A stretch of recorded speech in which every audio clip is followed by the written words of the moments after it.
নিবেদিতার নাম সশস্ত্র বিপ্লবী আন্দোলনে অনুচ্চারিতই রয়ে যায়। অথচ বড়দাতে থাকাকালীন অরবিন্দ ঘোষ নিবেদিতার বক্তৃতা শুনে সশস্ত্র আন্দোলনে ঝাঁপিয়ে পড়ার সিদ্ধান্ত নেন। যতীন্দ্রমোহন মুখোপাধ্যায়, যিনি উত্তরকালের বাঘাযতী, নিবেদিতার কাছে নিয়েছিলেন বোমা তৈরির শিক্ষা। 1903-এর মে মাস জুড়ে মেদিনীপুরের মাটিতে একের পর এক আগুন ছড়া বক্তৃতায় নিবেদিতাই বাংলার বুকে জন্ম দিয়েছিলেন ক্ষুদিরাম বসু, সত্যেন বসু, হেমচন্দ্র কালিঙ্গর মতো বিপ্লবীদের। স্থানীয় গ্রামীণ মেয়েদের হাতে ধরে বন্দুক চালাতে শিখিয়েছিলেন তিনিই প্রথম। স্বাধীন ভারতের পতাকার স্বপ্ন ও চিত্র তারই মানসপটে গড়া। বজ্র ধ্বজা 1911-তে জীবনদীপ লেখার মুহূর্তে সূর্যোদয়ের স্বপ্ন দেখা নিবেদিতাকে দেখতে পেয়েছিলেন তার কেল্টিক রক্তের তেজ আর বেয়োনেটের উত্তরাধিকার বহন করতে এগিয়ে আসছিলেন এক বাঙালি মেয়ে, বাংলার প্রথম নারী শহীদ, বিপ্লবী অথবা বাংলার বিপ্লবের রানী প্রীতিলতা বরদেগার।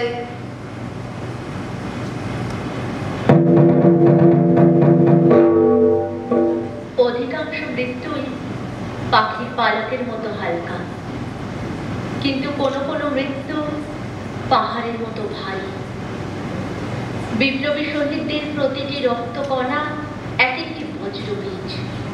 তাদের মৃত্যু দধিচির আত্মাহুতি হয়ে ভারতের প্রতি ধূলিকণাকে সেদিন বজ্রবীজে রূপান্তরিত করে চলেছিল। এই স্বপ্ন বুকে নিয়েই মৃত্যুর আগে প্রীতিলতা ওয়াদ্দেদার লিখেছিলেন, আমার মৃত্যুতে বহুদিনের সংস্কার ভেঙে খান খান হয়ে যাবে। রক্তাক্ত এই সংগ্রামের পথে হাজারে হাজারে যোগ দেবে দেশের বোনেরা। ভাইদের সাথে কাঁধ মিলিয়ে মানব মুক্তির সংগ্রামে যোগ্য ভূমিকা পালন করবে। প্রীতিলতা ছিলেন স্বাধীন ভারতের প্রথম নারী শহীদ। এই প্রসঙ্গে আমরা পাই মাস্টারদা সূর্য সেনের লেখা একটি চিঠি। কাল 24শে সেপ্টেম্বর, আগামীকাল রাতে রানী তার দলবল নিয়ে Assam Bengal railway, European club, Pahartali institute আক্রমণ করবে। সে নিজেও জানে যে এই অভিযান শেষ করে হয়তো তার আর ফিরে আসা হবে না। আর একটা শেষ ইচ্ছাপত্র জমা দিয়ে চলে গেল আমায়। আমি জানি প্রীতিলতা, তোমার স্বপ্ন ব্যর্থ হবে না। তুমি নিজেকে বলি দিয়ে হাজার মেয়ের প্রাণে আগুন জ্বালাতে চাও, সার্থক তুমি হবেই। We are fighting freedom's battle. Today's action is one of the items of that continued fight. If sisters can stand side by side with the brothers in Satyagraha movement, why are they not so entitled in a revolutionary movement? Females are determined that they will no more lag behind and stand side by side with their brothers in any activity, however dangerous and difficult. I earnestly hope that my sisters will no more think themselves weaker and will set themselves ready to face all dangers and difficulties and join the revolutionary movement in their thousands. কাল শেষ সূর্যোদয় দেখব আমি। ভয় করছে না একেবারেই। শুধু আজ রাতে মার কথা বড় মনে পড়ছে। একটা চিঠি লিখতে হবে মাকে। মা, তুমি আমায় ডেকেছিলে। আমার যেন মনে হলো তুমি আবার শিয়রে বসে কেবলই আমার নাম ধরে ডাকছ। মা, তুমি কি সত্যি এত কাঁদছো? ক্ষমা করো, তোমায় বড় ব্যথা দিয়ে গেল। তোমাকে দুঃখ দেওয়া আমার ইচ্ছেই নয়। আমি স্বদেশ জননী চোখের জল মোছাবার জন্য বুকের রক্ত দিতে এসেছি। তুমি আশীর্বাদ করো, নইলে আমার মনোবাঞ্ছা পূর্ণ হবে না। আমি যে সত্যের জন্য, স্বাধীনতার জন্য প্রাণ দিতে এসেছি, তুমি কি তাতে আনন্দ পাও না? কি করবে মা? দেশ যে পরাধীন, দেশবাসী যে বিদেশির অত্যাচারে জর্জরিত, তুমি কি সবই নীরবে সহ্য করবে মা? একটি সন্তানকেও কি তুমি মুক্তির জন্য উৎসর্গ করতে পারবে না? মনে আছে মা, তোমার শহীদ রামকৃষ্ণ বিশ্বাসের কথা বলেছিলাম? তিনি আমায় একটা চিঠি লিখেছিলেন। আজ তার চিঠিটা একটু পড়ব, মনে আরো বল আসবে। মনে হচ্ছে একদিন তোমার ব্লাউজে একখানা স্বামীজির মনোগ্রাম আঁটা দেখেছিলাম। যুগগুরুর প্রতি এই অকপট শ্রদ্ধা এমনি করে চিরদিন তোমার অন্তর আলো করে রাখবে কি?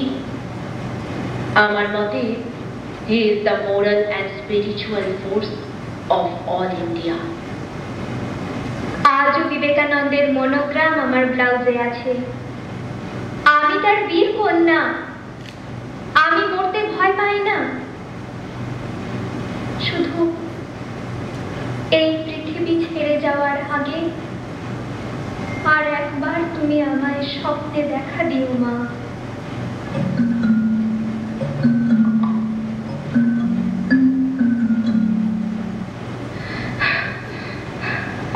নির্মলা, কল্পনা, শান্তি, আজকের আনন্দবাজার দেখেছিস?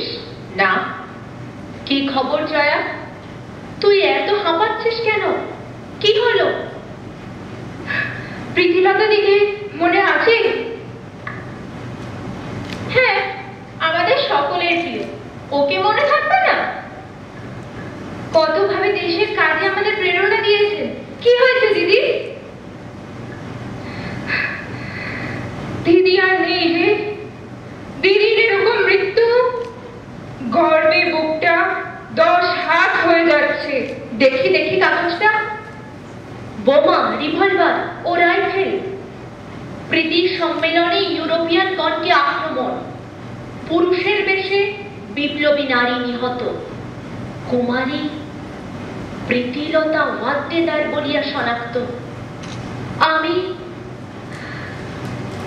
বিশ্বাস করতে পারছি না।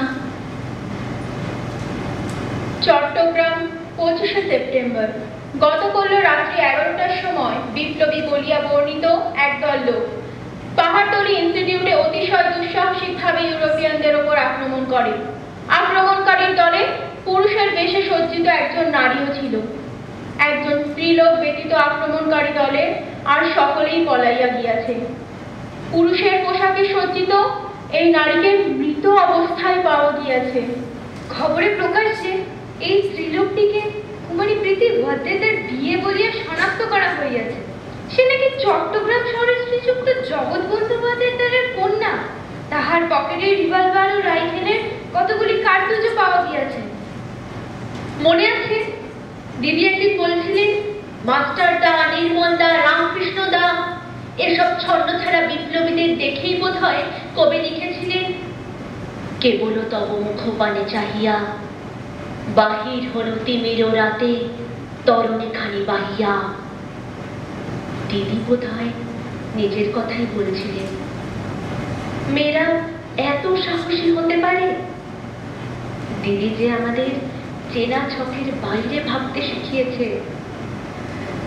বুকের ভেতর দেশপ্রেমের চাপা আগুনটা জ্বালিয়ে দিয়ে গেল।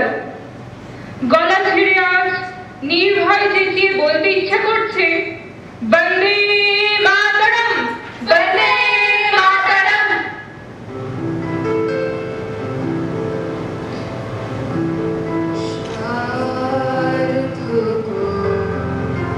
জনম আমার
to